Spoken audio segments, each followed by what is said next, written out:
So it's about time to say goodbye to the Leatherman Free P4. But before I retire this tool, I'd like to say a few last words. It's not what people said it was. Leatherman did a terrible job marketing this tool because the best use for the Leatherman Free P4 is not listed. It is not discussed by practically anyone. And what I have discovered about this tool is that it is best used as a complementary tool when you are in the outdoors. And why is that the case?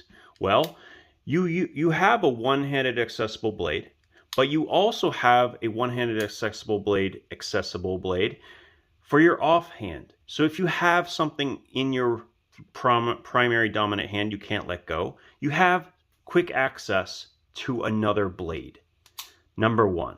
Number two, regardless of whether you're wearing gloves or your hands are cold or otherwise, you can get access to the internal implements from the outside and you don't have to go fiddling with it.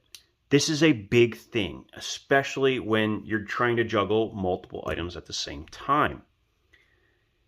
And thirdly, there is nothing to lose on this tool. So one of the big downsides people brought up when they were talking about the Free P4 is the fact that it didn't have the bit driver, it didn't have the micro bit driver, and it's all this stuff. Well, what's funny is that happened because Leatherman pushed this tool as a competitor to the Leatherman Wave, and it clearly was not, because it didn't have the bit driver, it didn't have all of this stuff.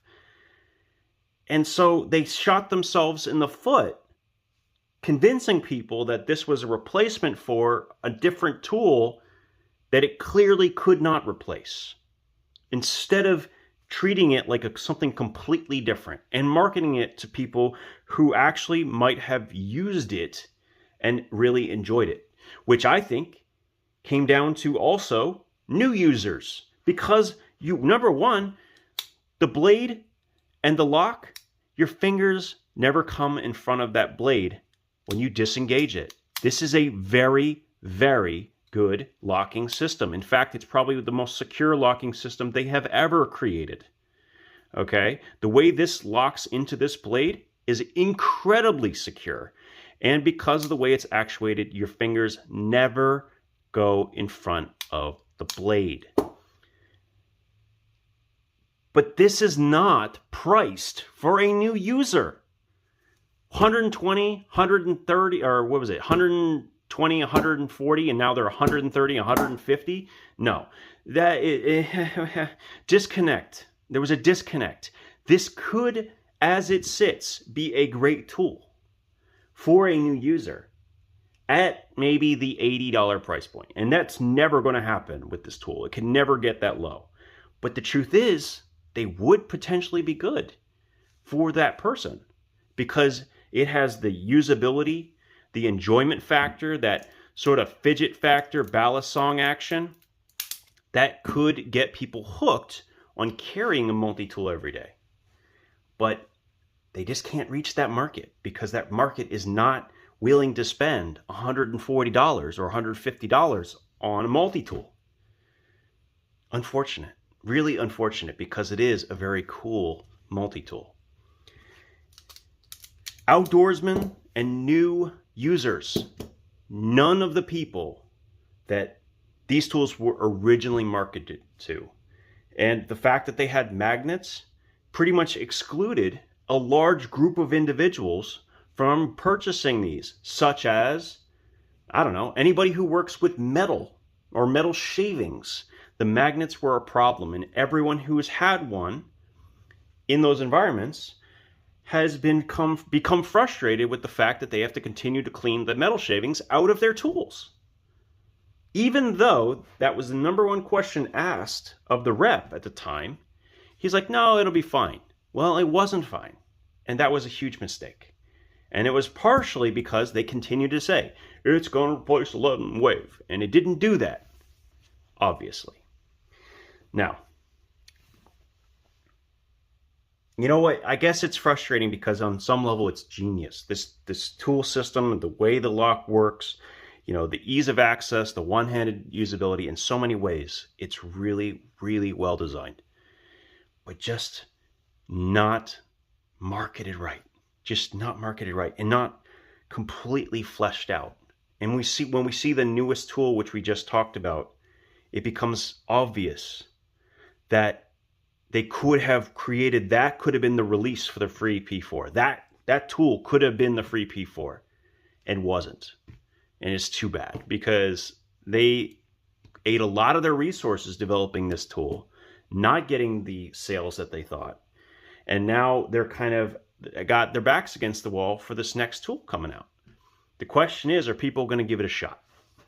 As for me, the free P4 is going to become sacrificed at the altar of the free P2, because in so many ways, this has been the ultimate surprise for me.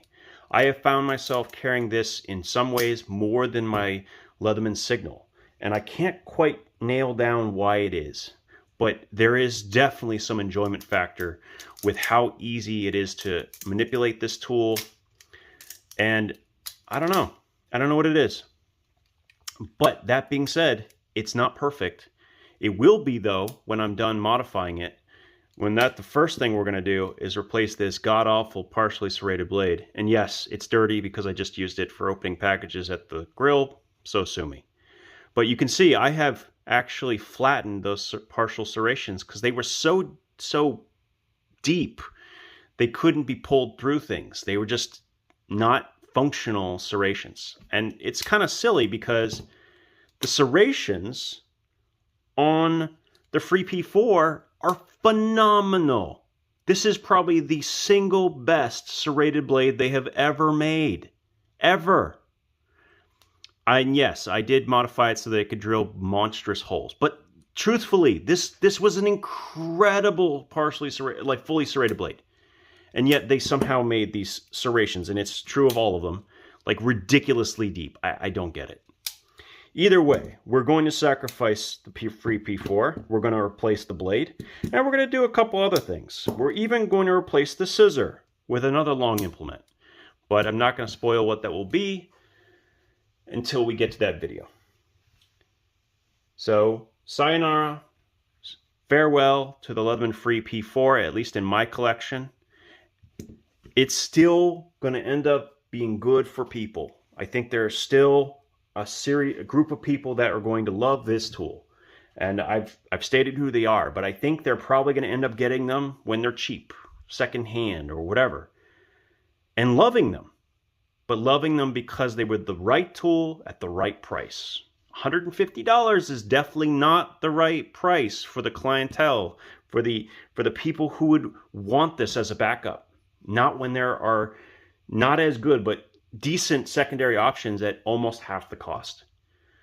You know, so I'm gonna enjoy it. I'm gonna really enjoy perfecting the free P2, but farewell to the free P4.